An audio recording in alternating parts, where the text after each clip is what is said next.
শেষ রক্ষা যে হচ্ছে না এটা ডক্টর মোহাম্মদ ইউনূস উপলব্ধি করতে পেরেছেন। এখন তার মুখ্য হয়ে দাঁড়িয়েছে উভয় সংকটের মধ্যে থেকে তিনি কাকে বেছে নেবেন। এনসিপি নামক যে রাজনৈতিক দলটি জন্ম থেকেই মৃত্যুর দিকে ঢলে পড়ল, সেটা নিয়ে তিনি আর কোনো আশা রাখছেন না। এনসিপি সম্পর্কে বিদগ্ধজনদের মন্তব্য, এমনকি যারা শেখ হাসিনার বিরুদ্ধে খুব সোচ্চার ছিলেন, তারা এনসিপি সম্পর্কে যে সকল মন্তব্য করছেন সেগুলি ডক্টর ইউনূসের অ্যাসিস্ট্যান্ট প্রেস সেক্রেটারি তার ভাতিজা অপূর্ব জাহাঙ্গীর বিভিন্নভাবে অতি গোপনে তাকে সরবরাহ করছেন। সেখানে নাকি এভাবে ফুটে উঠছে যে এনসিপিকে কেউ বলছেন ন্যাশনাল চিলড্রেন পার্টি, কেউ বলছেন ন্যাশনাল ক্রিমিনাল পার্টি, কেউ ন্যাশনাল নগদ চাঁদা পার্টি, নানাভাবে অভিহিত করেছেন তাদের কৃতকর্মের কারণে। এবং তারা কাউকে সম্মান না দিয়ে যে দাম্ভিকতা, বিভিন্ন রকম আচার-আচরণ করেছে এসব কারণে, এবং বিশেষ করে তাদের যে অর্থলিপ্সুতা, হঠাৎ করে উত্থান, বিশাল কিছু হওয়া, তত্ত্বকথা দিয়ে শেষ পর্যন্ত তার বিপরীত কর্মকাণ্ড করা, এটা নিয়ে ভীষণভাবে ইমেজ সংকটে এনসিপি যে গান কেস, লস্ট কেস, এটা ডক্টর ইউনূস উপলব্ধি করতে পেরেছেন। বিশেষ করে এনসিপির প্রধান যিনি, নাহিদের বাবার অফিস খুলে চাঁদাবাজি করা, কমিশন নেওয়া, আসিফ মোহাম্মদ সজীব ভুইয়া যিনি সবচেয়ে পাওয়ারফুল মিনিস্ট্রি, দুটো মিনিস্ট্রির দায়িত্বে, তার এপিএসের অর্থ কেলেঙ্কারি, নিজে এয়ারপোর্টে আর্মস নিয়ে যাওয়া এবং বিভিন্নভাবে তার তদবির বাণিজ্য, এলাকায় সন্ত্রাস করায়, কুমিল্লায় ব্যাপক শত শত মানুষ স্লোগান দিয়ে তার পদত্যাগ দাবি করছে এবং খুব খারাপ ভাষায় স্লোগান দিয়ে বলছে বাপে পুতে মিল্লা দেশটা খাইল গিল্লা। এবং এলাকায় একজন শিক্ষয়িত্রীর গগনবিদারী যে আর্তনাদ, সেখানে যে নির্যাতন, সেখানের যে হত্যাকাণ্ড, তার জন্য আসিফ মাহমুদ সজীব ভুইয়াকে অভিযুক্ত করা হচ্ছে। আবার পণ্ডিত হিসাবে পরিচিত, তাদের কাছে যিনি মাস্টার মাইন্ড হিসাবে দাবিদার, মাহফুজ আলম, তাকে নিয়ে বিতর্ক প্রথমে তিনি সৃষ্টি করলেন। ৭১-এ কার কি ভূমিকা ছিল এটা বলার পর যখন জামাত বা স্বাধীনতা যুদ্ধের বিপক্ষে যারা ছিল তারা ক্ষুব্ধ হয়ে গেল, তখন এক বিব্রতকর অবস্থায় নতুন করে সংযুক্ত হয়েছে তার ভাইয়ের অ্যাকাউন্টে সিডনিতে বিপুল পরিমাণ টাকা যাওয়া সম্পর্কিত একটি ফেসবুকের স্ট্যাটাস বনিয়ামিন নামক এক ব্যক্তি দিয়েছেন। সেটা নিয়ে আর একটা পর্যায়ে, এক পর্যায়ে তিনি মাহফুজ আলম তিনি তার পূর্বের বিভিন্ন মন্তব্যের ভাষা ব্যবহারের ক্ষেত্রে দুঃখ প্রকাশ করেছেন। তিনি এখন তথ্য সম্প্রচার উপদেষ্টা। অন্যান্য যারা এই এনসিপির নেতৃবৃন্দ, মাসুদ থেকে শুরু করে অন্যান্যরা হঠাৎ করে বিশাল বড়লোক হয়ে যাওয়া, বাড়িতে বিল্ডিং করা, কেউ ৩০০ গাড়ি নিয়ে সমবিহারে যাওয়া এবং তাদের রাজনৈতিক কর্মসূচিতে সাজোয়া সেনাবাহিনীর যানবাহন ব্যবহার করা, সেখানে র্যাব, পুলিশ, বিজিবি, প্রশাসনকে ব্যবহার করা, এত কিছু করেও যখন তাদের কোনো সুফল দেখা যাচ্ছে না, তখন এই চ্যাপ্টারটাকে ডক্টর ইউনূস এখন অ্যাবান্ডেন্ড চ্যাপ্টার হিসাবে ঘোষণা করেছেন। যদিও প্রকাশ্যে তিনি বলছেন না, কারণ কৃতজ্ঞতা বলতে তো একটা জিনিস থাকে। তিনি তো উচ্ছ্বসিত এদেরকে বলছিলেন তার নিয়োগকর্তা। তার নিয়োগকর্তা মানে মনিব, আর মনিব আর চাকর একটা দায় দায়িত্ব বোধ তো থাকে। দ্বিতীয় সমস্যার মুখোমুখি তিনি বুঝছেন। 11টি দেশে তিনি সফর করেছেন। সফর থেকে আসার পরে বাংলাদেশের গণমাধ্যম এবং কিছু জ্ঞানপাপী সাংবাদিক, বুদ্ধিজীবীরা বিশাল করে সংবাদ এবং টেলিভিশনের আলোচনায় নিয়ে আসছিলেন যে ইউনূস যেখানে যাচ্ছেন সেখান থেকেই সাহায্যের ঢল নামতেছে, যা অতীতে কেউ কল্পনাও করতে পারেনি। কেউ কেউ তো বলছেন যে খালেদা জিয়া শেখ হাসিনার আমলে এরকম আসে নাই, কিন্তু রেজাল্ট হচ্ছে কোনো দেশ থেকেই কিছুই আসে নাই। তারপরে ভরসা ছিল যে আমেরিকার সঙ্গে ইউনূসের খুব সম্পর্ক, তারা একটা কিছু করবেন। তারা তৈরি পোশাকের উপরে এবং অন্যান্য যে সকল মাল বাংলাদেশ থেকে রপ্তানি করা হয় তার উপরে যে শুল্ক আরোপ করেছে, সেই শুল্কের কারণে বাংলাদেশের তৈরি পোশাকের সবচেয়ে রপ্তানির বড় বাজারটা আমেরিকা, বাংলাদেশের এই খাতটা টোটাল বন্ধ হয়ে যাওয়ার উপক্রম হয়েছে। এক্ষেত্রে ইউনূস আমেরিকার কোনো সাহায্য পাচ্ছেন না। নির্লজ্জতার ভিতর থেকে খুব বিব্রতকর অবস্থা গেছে তার। তিনি যখন যুক্তরাজ্যে গেলেন, যুক্তরাজ্যের প্রাইম মিনিস্টার তাকে দেখা করবেন একেবারে সরাসরি বলে অস্বীকৃতি জানালেন। এটা চরম একটা বেইজ্জতি কারবার হয়ে গেল। মধ্যপ্রাচ্যে বিশেষ করে মালয়েশিয়ায় নতুন করে লোক নেওয়া হবে, উপদেষ্টা আসিফ নজরুল বলছিলেন যে দ্বার খুলে গেছে। এখন দেখা গেল মালয়েশিয়ায় যারা যাচ্ছেন তাদেরকে ফেরত দিয়ে দেওয়া হচ্ছে এবং তাদেরকে জঙ্গি অভিযোগে গ্রেপ্তার করা হচ্ছে। এই ঘটনা জানার পরে পৃথিবীর অন্যান্য যেসব দেশ বাংলাদেশের ম্যান পাওয়ার নিত তারাও স্থিমিত হয়ে গেছে। অর্থাৎ আমাদের বৈদেশিক মুদ্রা অর্জনের যে বড় একটা খাত ম্যান পাওয়ার, সেই খাতটা একেবারে ডুবে গেছে। শিল্প কলকারখানার অবস্থা, 149টি কারখানা বন্ধ হয়ে গেছে এবং তাদের অত্যন্ত প্রিয়ভাজন ডক্টর দেবপ্রিয় ভট্টাচার্যের তত্ত্ব অনুযায়ী 27 লক্ষ মানুষ বেকার হয়ে গেছে। এর ভিতরে 18 লক্ষই আছে নারী। বাস্তবতা 27 লক্ষ না, 50 লাখের ঊর্ধ্বে ইতিমধ্যে বেকার হয়ে গেছে। আইন শৃঙ্খলা পরিস্থিতির খুব উন্নতি হয়েছে, এভাবে তারা নিজেরা বিভিন্ন কথা বলছিলেন। ডক্টর ইউনূসের ক্যাবিনেটের অন্যতম সদস্য অ্যাডভোকেট আদিলুর রহমান খান শুভ্র, তিনি যে অধিকার সংগঠনটা চালাতেন, সেই অধিকারের 3 মাসের রিপোর্ট এসেছে। 3 মাসে গণপিটুনিতে মারা গেছে 91 জন এবং ধর্ষণের শিকার হয়েছে 208 জন। এক্সাক্ট পিকচার এটা না, কারণ অনেকে আত্মমর্যাদা রক্ষার জন্য, মান-ইজ্জত বাঁচাবার জন্য বাইরে প্রকাশ করে না। তাহলে 3 মাসে যদি গণপিটুনিতে নিহত হয় 91 আর ধর্ষণের শিকার যেটা দৃশ্যমান সেটা যদি হয় 208, তাহলে প্র্যাকটিক্যালি কত ঘটেছে। অথচ বক্তৃতা দেওয়ার সময় বলেন যে তাদের আমলে কোথাও কোনো এক্সট্রা জুডিশিয়াল কিলিং হচ্ছে না। এভাবে একটা অবস্থান নিয়েছেন কমিউনিস্ট পার্টির সাধারণ সম্পাদক রুহিন হোসেন প্রিন্স।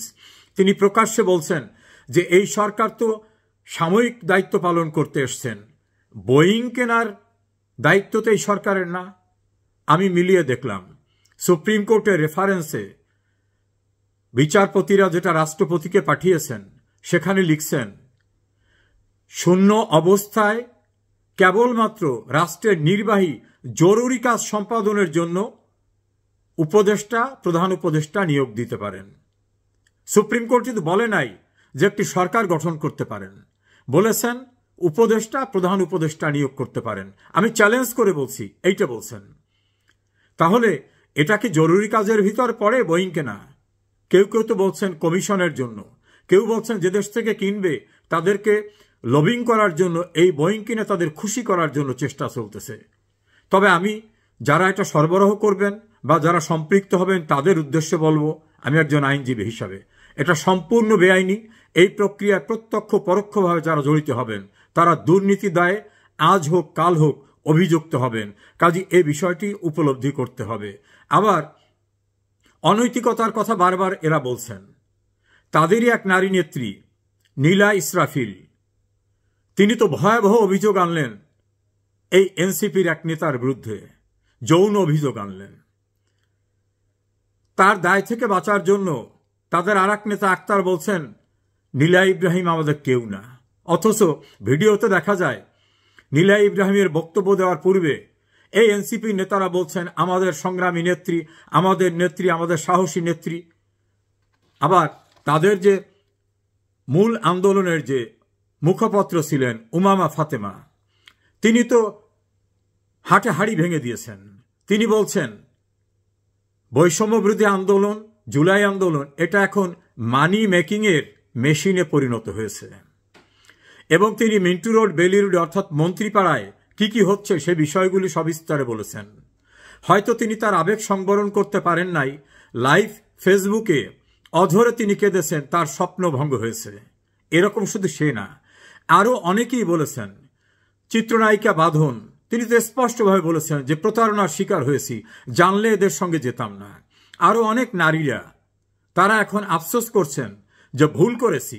তারা বলছেন শেখ হাসিনার কাছে দেশে নারীর সম্ভ্রম, শালীনতা সবকিছু নিরাপদ ছিল।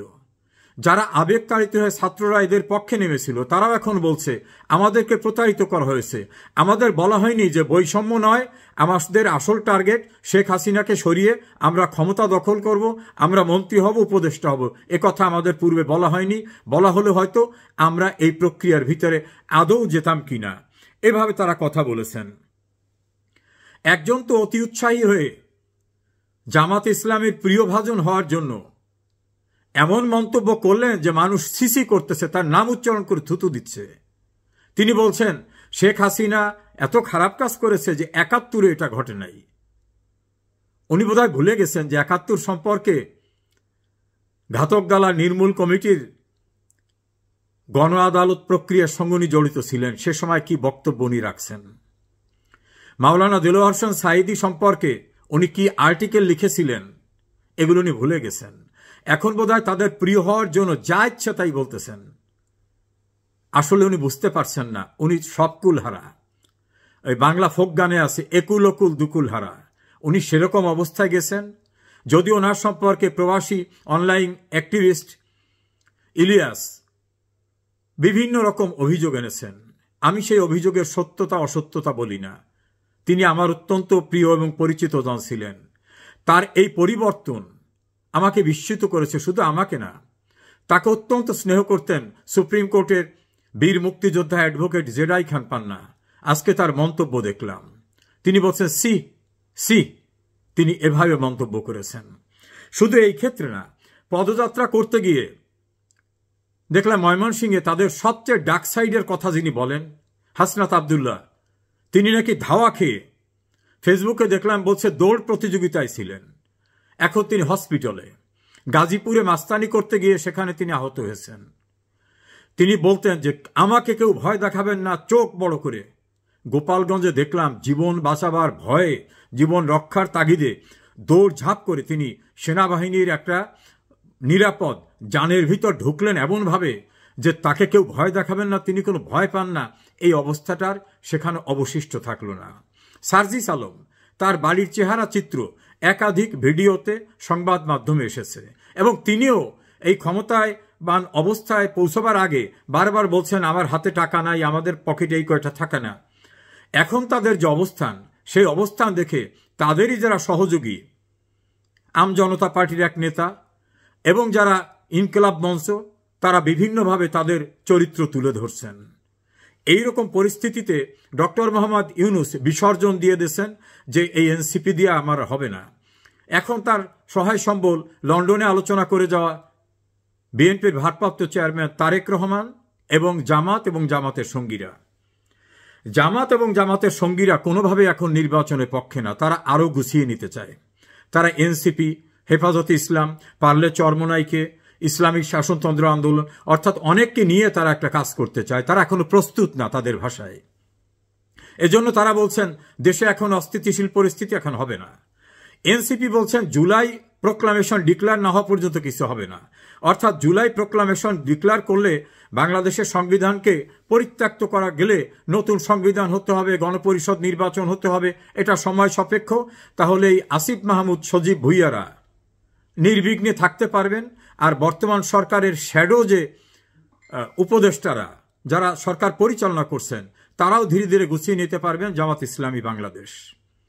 ওদিকে বিএনপি বলছে নো, আর সময় দেওয়া যাবে না, ইলেকশন দিতে হবে। এখন বিএনপি শক্তিশালী রাজনৈতিক দল, তারা বলছে ইলেকশন দিতেই হবে। মির্জা আব্বাস থেকে শুরু করে অন্যান্যদের জোরালো বক্তব্য, আবার জামাতের বক্তব্য, সব মিলিয়ে একটি ভয়ঙ্কর পরিস্থিতির ভিতরে পড়েছেন এই শিবির। তারা এখন কি করবেন দিক খুঁজে পাচ্ছেন না। বিএনপির কথা শুনবেন নাকি জামাত ইসলামের কথা শুনবেন? অন্যদিকে তার যে বড় বড় রাষ্ট্র যারা তাকে বিভিন্নভাবে সাহায্য করত, আমেরিকা সহ অন্যান্যরা, তাদের নাকি মোহ কেটে গেছে ওনার উপরে। তারা এখন আর সাড়া দিচ্ছেন না। তিনি তাদের পরামর্শ নেওয়ার জন্য বাংলাদেশস্থ হাইকমিশনে বিভিন্ন জায়গায় ধর্ণা দিচ্ছেন, ভালো রেসপন্স পাচ্ছেন না। উনি খুব সংকটের ভিতর থেকে ফ্যাকাশে মুখ করে বিভিন্ন রকম আলাপ আলোচনা করেও কোনো সমাধানে আসতে পারছেন না। ওনার ভাতিজা ডেপুটি প্রেস সেক্রেটারি অপূর্ব জাহাঙ্গীর এবং তার যারা একান্ত ঘনিষ্ঠ, তাদের নিয়ে ক্লোজ ডোরে নাকি মিটিং করে বলতেছেন যে এই সংকট উত্তরণের উপায় কি। এই উভয় সংকটের ভিতর উনি আছেন। উনি বুঝতে পারেন নাই বাংলাদেশ নামক রাষ্ট্রেতে উনি কোনদিন রাজনীতি করেন নাই, ওনার কোনো অবদান নাই। উনি 5 টাকার কোনো সাহায্যই দেশকে করেন নাই। 71-এর কোনো অবদান ওনার নাই। গণ আন্দোলনগুলি হয়েছে, সেখানে কোনো ওনার ভূমিকা নেই। উনি প্রাকৃতিক দুর্যোগে বাংলাদেশে কারো পাশে দাঁড়ান নাই। বঙ্গবন্ধু হত্যাকাণ্ডের পরে ওনার অবস্থান কি ছিল কোনো স্টেটমেন্ট দেন নাই। এমনকি জিয়াউর রহমানের হত্যাকাণ্ডের পরে ওনার কোনো স্টেটমেন্ট দেখা যায়নি। 21শে আগস্টের গ্রেনেড হামলার পরে ওনার কোনো স্টেটমেন্ট দেখা যায়নি। উনি ইসলামের পক্ষে কোনো কথা বলেননি। ফলে এই দেশটাকে পরিচালনা করা যত সহজ ভেবেছিলেন অত সহজ না। মেটিকুলাস ডিজাইন করে একটা সরকারকে সরিয়ে দেওয়া যায়, কিন্তু রাষ্ট্র পরিচালনায় বিদেশি কিছু লোক নিয়ে আসা, যেটা সিনিয়র সাংবাদিক এম এ আজিজের ভাষায় আন্তর্জাতিক সরকার, এই আন্তর্জাতিক লোকদের নিয়ে এসে ভাড়াটে লোকদের নিয়ে যে কিছু করা যায় না, এটা ওনার উপলব্ধি ছিল না। উনি ভেবেছিলেন সারা বাংলাদেশের লোক ওনার সঙ্গে আছে, কারণ গ্রামে গ্রামে সুদের ব্যবসা করেছেন, লোন দিয়েছেন, লোনের টাকা তুলেছেন। উনি ভেবেছিলেন এটা, কিন্তু বাস্তবতা ভিন্ন। এই দেশের মুক্তিযুদ্ধে, স্বাধীনতায়, এই দেশের অগ্রগতিতে কোথাও ওনার কোনো অবদান নাই। হঠাৎ করে বিদেশি টিম নিয়ে এসে ভাড়াটে সরকার হয়ে উনি যা করতে চেয়েছিলেন সে স্বপ্নে উনি রণভঙ্গ দিয়েছেন।